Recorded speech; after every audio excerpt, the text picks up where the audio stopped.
You know, I'm just, you caught me here looking at some art books. I like to, what you would say in America, mix it up. And here's stuff I'm looking at, Mantegna from 1450. These are paintings done almost 600, 1450, almost 600 years ago. Incredible. And then I was also looking at this when you caught me. This is James Bama, American realist. That's not from some, it probably seems old to you, but I mean, this guy's still alive. He did all these model kits, like Frankenstein. He did the front covers. I mean, he did the paintings on the boxes by a company called Aurora. And there's Frankenstein, Dr. Jekyll, the Bride of Frankenstein. You can see that, the witch. Creature from the Black Lagoon, the Wolfman, Phantom of the Opera. That's a good one of Dr. Jekyll there, look at that. So I'm learning from all these people, you know, to me they're all great, you know, whether it's 600 years old or, I don't know how old that is, quite new, quite old. So you learn from everything. Don't ever become cutting yourself off to one particular period or style or type. Have your mind open to all different types of art, different types of people, different types of experiences, and have an open mind, you know? I remember someone saying years ago, one indication of breadth of mind is how far your thumb bends back. And I look at mine. That bends pretty far back, so if you can't bend it, does that mean your mind is not open? Well, work on it, you know, you never know. Maybe there's truth in these things, maybe there's not. Anyway, today we're going to be looking at the human ears. And I'll join it up with the rest of the face as well. So the ears. Most of you, in fact, I would recommend all of you as beginners to work on the face straight on. You know, in the next possibly week or two, we're going to start working on that canvas, and then you're going to start with the paint. Now, unless you've got a lot of mirrors, you know, to see your face as a profile, let me see if I can get myself there, you need 2 or 3 mirrors all set up together, and you know, it's too complicated really, so the easiest thing is just bang, straight on. And that's the way I'm teaching it. I'm doing it very simply because I know that you're beginners and I know that you want to master the art of being able to draw 3-dimensionally and make your drawings work realistically. So for that reason, I recommend straight on. So looking straight on at the ear, you'll be thankful that it's not so intricate and detailed as it is looking at it from the side. So the ear is basically like a big question mark. You know, there it goes. And there's the bottom of the question mark, you know, question mark. Except at the bottom is the earlobe. Now, some people are born with no earlobes. You know, you can see I have earlobes. I don't know what's the cause of that, whether it's the parents' diet or something, but certainly you can find all sorts of shapes of ears, some without earlobes, some with earlobes, some with tiny. In fact, there is a fashion which has developed over the last 20 years maybe, where they put these things, these kind of big sleeper things inside their ears to make their ears big. And I don't see so much of that now, but it must still exist. So the ear is like a question mark. And you know, from the side, it's got this stuff. You know, you've got this part of the ear here. You can just see it on mine. That's this harder piece that protects the canal so that there's not so much chance of debris entering it. And then you've got this earlobe down here. So it's quite a simple thing, you know, you don't want to stress yourself too much with the ears, because when you see a painting in a gallery, in a museum, the things that you remember about the painting, or the things that would strike you if they were badly done, are the eyes, the nose, and the mouth. But it's very seldom you'll notice ears unless they're very strange. I'm going to talk a bit more about that. I got all these sheets of paper from Blick Art Store. I paid $13. I think there's about 500 sheets, so a good deal there. So that's for my teaching. So let me just put these books away. So when you're looking at the face, you see that? Okay. You're looking at the face straight on. Here. Do the side of the face. Here's the person. There's his chin. Okay. So I'm just going to go quickly over certain things about the face just now and the relationship with the ears. So if you have the eyes here, I guess I should really look at my own face.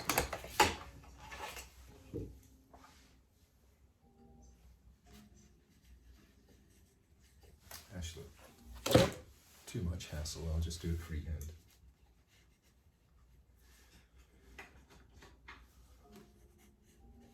Now you should be aware all these exercises I'm teaching you are ultimately to lead to you drawing your own face. So I'm doing generic eyes and generic noses and generic mouths, but you are going to be doing your own face, the one that you have.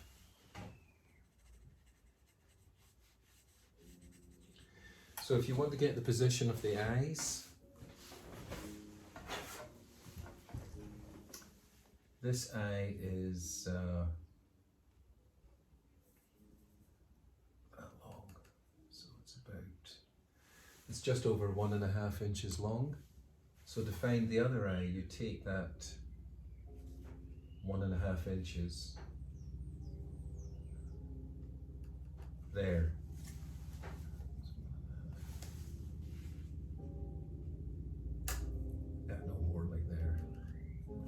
Seeing the 1/2 inch, so it's more like there. So that is where the other eye starts. Does that make sense? So you've got the 1.5 inches length of that eye, and then you take 1.5 inches here in this case. Now mine is just 1.5 inches. I don't know what yours is going to be. It could be 2 inches. This is not mathematics, so I'm just making this up. This is randomly turned out to be 1.5 inches.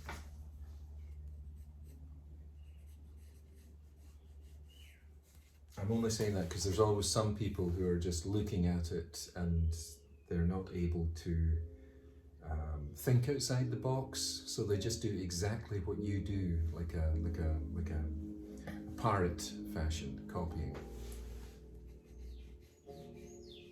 So put the other eye there, which is going to be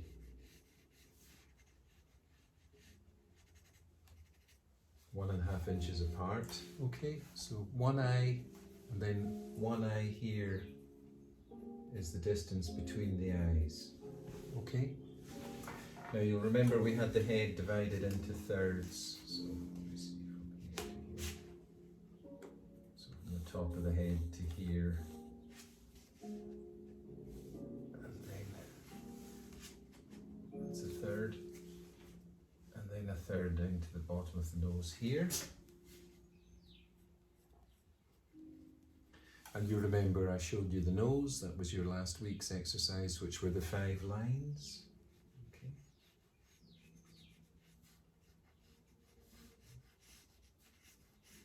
Okay, so you've got 1/3 from the top of the head to the top of the eyes. Then 1/3 from the eyes down to the bottom of the nose. And then 1/3 from the bottom of the nose to the bottom of the chin. Okay, remember that. I repeat these things because it's hard to sink in when you come to do the painting. It's a different world. Okay. And then we had the mouth, we had the nose 2 weeks ago, sorry, and then the mouth last week. So then you had the mouth, the top lip was darker than the bottom lip. And then there were those shapes of lines, you remember? Not straight, like some of you did, but curling round to show the puffiness of the lips. There we are. Now, with this face, to get the positioning of the ears, I do it like this.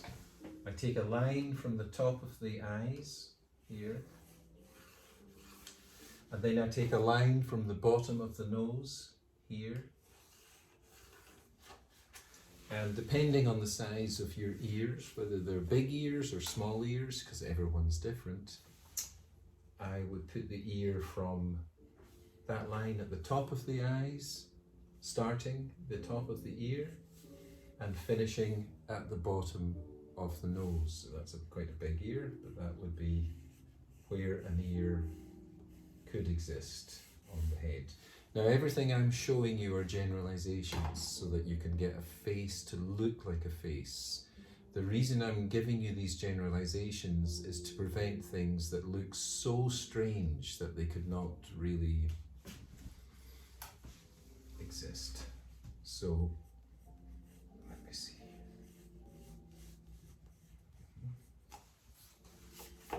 There's the ear. Now when you're doing the ear like this from the side, all you need to do is that shape, like a kind of little curling S, and that's it. And the other one would be an S going backwards, and that's all you need to do. You don't need to go over too much, you can just flish it around. Now the reason I'm doing that is because you don't want to end up like some people do, and I'm giving you positions there where the ears can be located at the side of the head. The reason for that is sometimes I see people drawing the head, there it is, and they do the one ear up here. I'm not joking, I've really seen this. And they'll do another ear down there, you know, so the person has got ears, one at the top of the head and one at the bottom of the head. I mean, it looks ridiculous. Or even 2 ears right down at the bottom of the face, or 2 ears so way up high that they'd have like elephants things coming out of them. So this is just to get you, as beginners, those who really have never drawn or have exhibited no previous talent at drawing, a way of getting things in the correct position. So take a line from the top of the eyes, and that will give you the top of the ear, and take a line from the bottom of the nose, and that will give you the bottom of the ear. So top of the ear, top of the eyes, bottom of the ear, bottom of the nose. It's going to be somewhere in that region, okay? And that will at least allow you to prevent the thing looking like a complete and utter mess. Now, some people always say, oh, how far is the head here going to be away from the eyes? Well, it all depends, you know. I usually do like half an eye roughly, maybe a little bit more in this case. Half an eye from here to the side of the head. Okay, does that make sense? So you've got an eye here, I take half, and then the other half leads me around there. The chins, well, you know, everybody's chin is different. I mean, you get people with really big round chins, and you get people with, I mean, mine is still kind of square. And you know, there's just so many, you know, you can't generalize. You know, I've seen people with the face is almost like a box shape, you know, the square is completely, this chin is completely square. So you have to observe your own face and see and approximate where your chin is going to be, your shape of face is going to be. Have you got a large round face? Have you got a kind of long face or a round, you know, there's lots of different shapes of faces. So, you know, it's one of those things you can't really generalize about. The neck, you can roughly say, I mean, it depends again. I've seen people sitting on the subway with really big necks. Sometimes you get very thin necks. So roughly to get where a neck is positioned, I take a line from the outside of the eye here, like that, and then from the outside of that eye. Can you see this? And I hope it's making sense. So that line is going straight down and that line is going straight down. And that gives me approximately where the neck is there, so you can see that. So one line coming down from the outside of the eye, the outside edge of the eye, here, down, and there's the neck, and outside here and down, and there's the neck, and then a shadow down here, under the chin. Remember last week I told you about the shadow under the lip, and that the top lip is a little bit darker than the bottom lip. Most of you, in fact some of you, are doing such astonishingly good lips that I must say, I think we're going to have a lot of professional artists coming out from this particular class. I'm really seriously impressed with some of the results, you know, so I'll try and help you guys as much as possible.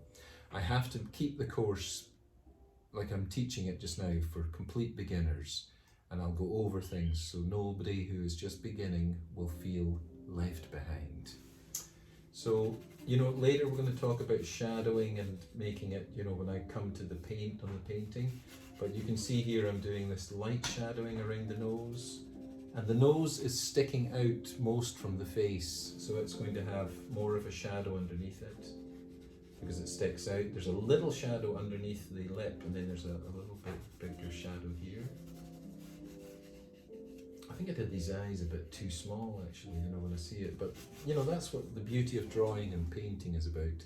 Seeing things, fixing things, correcting things, and relaxing into that kind of wonderful world of just being able to make things work for you. Okay, so there's the shadow of the neck here. Shoulders, you know, just in there like that. You know, you don't want to have a disembodied head just floating like something that's been cut off. So stick a couple of shoulders in. You can see I've just done them here like that, just round. You know, like again, you can have people with big shoulders and small shoulders. I'm doing this very much like a generic kind of head just now for teaching purposes. Your job is to make it look like you. Now from the side of the nose here, underneath the skin is a cheekbone. So I just put a little line here where the cheekbone is. You can see it's coming from the side of the nose out, kind of towards the edge of the lips. Okay, and I'll put a little bit of shadowing there. And there's also coming in here, a little bit shadowing from cheekbones here. So all this is stuff that, you know, you will slowly learn, you know, and once the eyebrows come in there and you do some more things, it starts to become more of a realistic head. Okay, so shadow underneath. Of course, you want the chin to look like it's sticking out from the neck. So a little shadow underneath there. Okay. Now you can try your best to make this start to look like you, not just generic. So it's starting to using your phone, photograph, or if you have a mirror, you can start to look at that and start to try and get your own features using these techniques. I've gone over quite a lot of things today. Positioning of the ears, and telling you not to worry about the ears because you can just make them really loose. positioning of the eyes, one eye and one eye in between. Okay, the space, the length of one eye, and then the length of one eye in between, and that's where you start the other eye. The nose, which was 5 lines, which I taught you a couple of weeks ago, and then its shadowing, and then underneath the mouth, and its shadowing, and its way of making it look puffed out. The positioning of the ears, which is coming a line from the top of the eyes, the top of the ear starts there, and then a line at the bottom of the nose, the bottom of the ear starts there. So that's the basics for starting to compose a face to have the features in the correct position. Once you can do that, you will at least have a blueprint about how to start making a decent looking portrait. Put your own features into it. Now we're going to be moving on to the canvas later, so this will be coming up to the last stages now of drawing the face on paper, and then you'll be starting to work on your canvas using the paints. That's going to come in a future class. So I think that's all for today. This is week 6, and I am going to be posting this on the 8th and have the submission by the 15th, and that will be very wonderful. So from improving weather situation, it's not so cold, we will be able to do more work as the spring progresses, and I wish you all the very best. Over and out from the Brooklyn studio, and next week we will be starting to get your face on the canvas, hopefully. Bye bye.